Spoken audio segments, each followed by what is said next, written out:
네, 안녕하세요. 경제트렌드의 박프로입니다.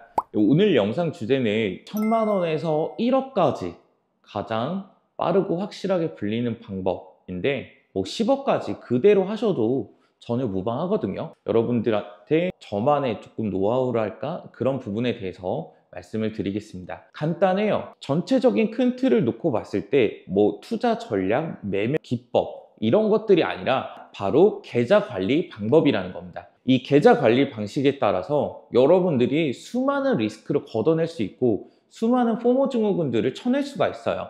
주식시장에서 많은 분들이 실패로 끝나는 가장 큰 이유 중에 하나가 바로 이 욕구 때문이거든요. 그 욕구를 적절하게 풀어내는 것도 중요하다고 저는 생각합니다. 인간인 이상 욕망을 완전히 통제한다는 거는 정말 힘들거든요.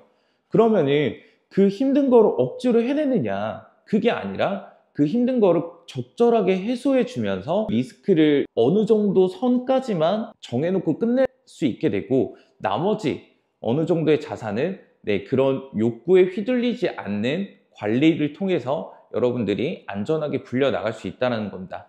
자, 그러면은 예시를 들어서 여러분들이 지금 1000만 원이 있다고 합시다. 그러면은 저는 이 주식으로 그동안 좋은 성과를 내지 못하셨던 분들 같은 경우에는 장기 투자, 너무 길게 보는 장기 투자 하지 마시라고 해요. 지금 특히나 국내 시장 같은 경우에는 제가 봤을 때 가장 초보자분들이 안전하게 승률을 높게 성과를 가져가실 수 있는 게 분기별, 한 개 분기별, 즉 3개월 정도 단위가 되겠죠. 아니면 2개 분기, 6개월 단위가 되겠죠. 요 정도 분기별로 투자하시는 사이클을 가져가시는 게 가장 저는 좋다고 생각하고요. 그렇기 때문에 여러분들이 지금 이 가장 중요하게 여기시는 사이클을 분기별 사이클로 두시는 겁니다. 이렇게 해서 이 중심 사이클을 그대로 두시고 한쪽으로는 적절한 수익권에서 과감하게 쳐낼 수 있도록 해주는 1년에서 3년 정도 사이클을 바라보는 장기 투자 계좌를 설정하시고요. 그 다음에 반대로 이 중심 계좌, 이 분기별 투자를 하는 계좌를 어느 정도 또 너무 조금만 먹고 끝내지 않을 수 있게 가져갈 수 있도록 해주는 단기 투자 계좌를 설정하시라는 겁니다. 그렇게 해서 처음 시작하실 때 1000만 원이라면은 비율을 중심 계좌 이쪽으로 50%, 장기 투자 계좌로 30%, 그리고 내가 정말 마음껏 모든 단기 투자 욕구를 쏟아낼 수 있는 여기서 이제 하고 싶은 거 다 하는 거죠. 대신 이 계좌로는 돈 벌 생각은 안 하시는 게 좋습니다.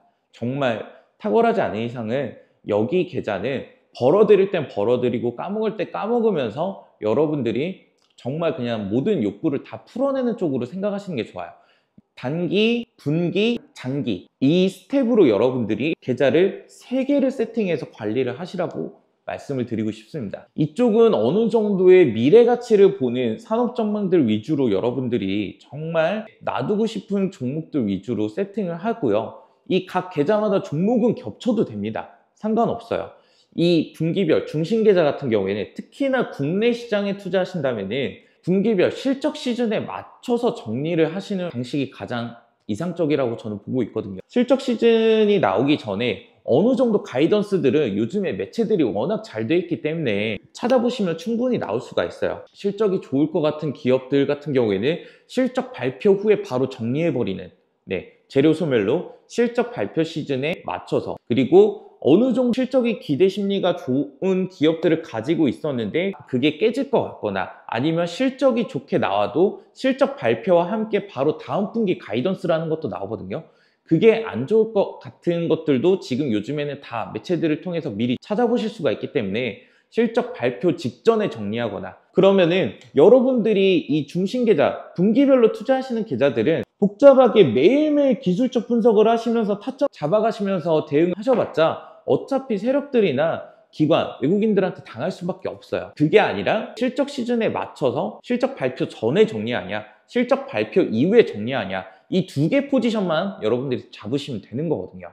마지막으로 이제 이 단기 계좌 같은 경우에는 여러분들이 포모를 항상 느낄 수밖에 없는 게 이 주식시장인 거기 때문에 단기적으로 움직이는 테마나 이런 것들을 고점에서도 잡아보고 그냥 아예 최저점에서도 잡아보고 이런 것들도 있겠죠. 아니면은 제가 방금 실적 시즌에 대한 얘기를 했는데 실적 시즌에 맞춰서 실적이 안 좋을 것 같은 기업들이 있어요. 그런 실적 발표 이후에 거의 최저점이 잡히는데 다음 분기 가이던스를 고려했을 때 좋을 것 같으면은 이때 잡아버리는 거죠. 실적이 안 좋게 나온 다음에. 예를 들어서 지난 3분기 실적 시즌 때 뷰티 기업들 3분기 실적 안 좋을수록 전망이 됐었죠. 하지만 뷰티 산업 같은 경우에는 올해 그 중에서도 대장주였던 실리콘트 있죠. 올해 사실 전망이 훨씬 더 좋습니다. 3분기에 정말 잠깐 흔들릴 만한 기업이었고 4분기에는 좋게 나올 수밖에 없는 지금 환경이고요. 2025년에는 중동이나 유럽 쪽으로 충분히 북미 시장과는 또 다른 데이터를 보여줄 수 있는 그런 기업이기 때문에 지난 3분기 실적 시즌 이후에 폭락이 잡히고 바닥이 잡혔을 때 최저 바닥에 못 잡아도 무릎에만 잡으셨어도 지금 아마 최소 15% 정도, 10% 이상은 충분히 수익권을 누리면서 4분기 실적 시즌을 기다릴 수 있는 그런 입장이실 거거든요. 이런 식으로 분기별로 여러분들이 투자 사이클을 굴려가시면 훨씬 더 안전하게 이 중심 계좌에서 확실한 캐시카우로 만들어낼 수가 있습니다. 그리고 장기 투자 같은 경우에도 이 분기별 여러분들이 투자를 하시게 된다면은 결국에는 그 다음 분기뿐만 아니라 내년에 대한 전망까지 같이 스터디를 하실 수밖에 없기 때문에 이 장기 투자로 놨던 포트폴리오도 중간에 충분히 리밸런싱 하거나 업그레이딩 하거나 포지션을 교체해 주면서 훨씬 더 효율적인 장기 투자를 하실 수가 있어요. 이 분기별 투자를 하시는 분들이 장기 투자를 왜 더 잘할 수밖에 없냐면은 장기 투자를 실패할 확률이 줄어들기 때문입니다. 장기 투자를 더 잘할 수 있다라기보다 장기 투자를 실패할 수 있는 확률을 낮출 수 있는 방식이거든요. 네, 장기 투자에서 실패할 확률이 뭐예요? 오랜 기간을 이 기업들, 이 종목 혹은 이 산업군에 투자를 했는데 결과를 못 보내면 그건 실패지 않습니까? 장기 투자가 리스크가 더 커요. 왜냐면은 돈도 들어가는데 시간도 들어가니까 기회비용이 어마어마한 거거든요. 이 기회비용을 다 날리는 것도 장기 투자의 그 리스크이기 때문에 굉장히 장기 투자도 하이 리스크 중에 하나라고 저는 생각하거든요. 여러분들이 생각하시기에 장기 투자면은 그냥 묻어놓으면 수익 보는 거 아니야? 묻어놓고 손실 보면요. 오히려 리스크가 좀 큰 투자 방식이기도 한데 그만큼 장기 투자를 했을 때 정말 끝까지 업사이드 구간을 누려서 10배, 15배, 20배의 수익을 보고 그런 거를 상상하시면서 장기 투자를 하시는데 그러려면 여러분들이 분기별 투자를 하시면서 가이던스를 충족하고 이 기업이 이번 분기에는 안 좋아도 다음 분기에는 충분히 퍼포먼스가 나올 거라는 거를 알고 있어야 이 장기 투자도 홀딩이 가능한 거예요. 장기 투자가 실패하는 과정 중에서 제가 방금 앞전에 말씀드린 부분도 있겠지만 정말 잘 기다릴 만큼 기다려 놓고도 내가 팔면 올라가는 그런 경우 많이 겪어보셨을 겁니다. 그런 걸 겪는 게 누구 탓을 할 필요가 없어요. 장기 투자를 해놓고 분기별 실적 발표나 이런 것만 보기 때문이거든요. 분기별 투자를 여러분이 반복하시면 그 다음 분기의 가이던스, 다다음 분기, 내년 전망 이런 것들을 같이 보실 수밖에 없게 되기 때문에 장기 투자 훨씬 더 잘 될 수밖에 없는 거죠. 또 여러분들은 이제 투자에 있어서 큰 그림을 그리게 되는 버릇이 생기실 겁니다. 그러면은 제가 지난 영상에서 말씀드렸듯이 장기 투자, 단기 투자 다 좋으니까 단기 투자를 하더라도 큰 그림을 그려놓고 거기 안에서 디테일을 잡아가라 라고 말씀드렸잖아요. 이 큰 그림을 먼저 그려놓으면은 매일매일 하루하루의 등락에 너무 신경도 안 쓰이실 수가 있고 어느 정도 의미도 확실하게 캐치를 하실 수가 있어요. 쓸데없는 지금 움직임이구나, 쓸데없는 개미털기구나 라는 것들을 여러분들이 캐치해 나가시면서 단기 트레이딩도 좀 더 저점에 잡을 수도 있고 세력들이, 기관들이 일부러 변동성을 줘서 개미들을 털어내는 구간도 여러분들이 충분히 눈치채서 기다렸다가 수익을 보고 나올 수 있는 그런 전략도 가져가실 수 있게 된다는 겁니다. 그렇기 때문에 이 계좌 세팅 방법, 지금 가지고 계신 자산 유형이나 본인 성격에 따라서 이 비율을 건드리실 수는 있는데 이렇게 세 가지 타입으로 나눠서 운영하시게 되면은 여러분 1000만 원에서 1억까지 정말 금방 만들어지고요. 1억까지 만드시게 되면은 그 10억까지 만드시는 속도는 최소 2배, 3배는 더 빨라지실 겁니다.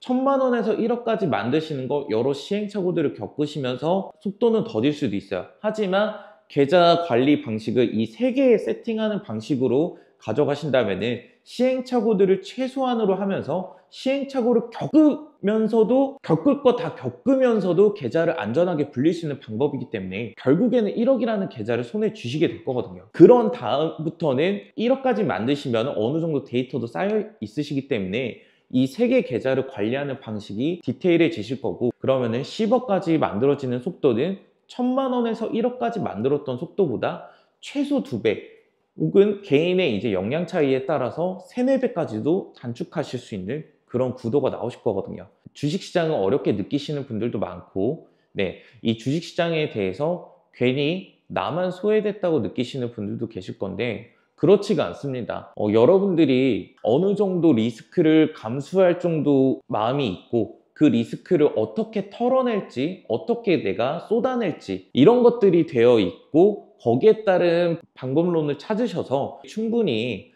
본인만의 루틴을 또 만들어 가시면 주식시장은 충분히 돈을 벌기 쉬운 곳이에요.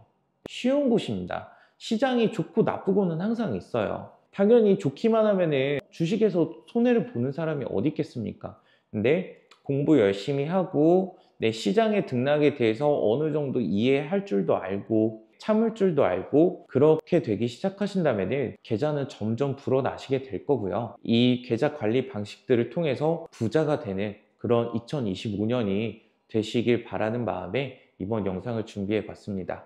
다음 영상도 여러분들한테 시청하시자마자 바로 도움이 될 수밖에 없는 그런 퀄리티 있는 내용을 준비해 올 거니까 앞으로도 많은 응원 부탁드리고요. 여러분들만의 스타일로 녹여서 나는 좀 이런 방식으로 관리를 리스크를 쏟아내야겠다, 뭐 이런 것들을 연구하셔서 적용해 보시는 것도 좋을 것 같습니다.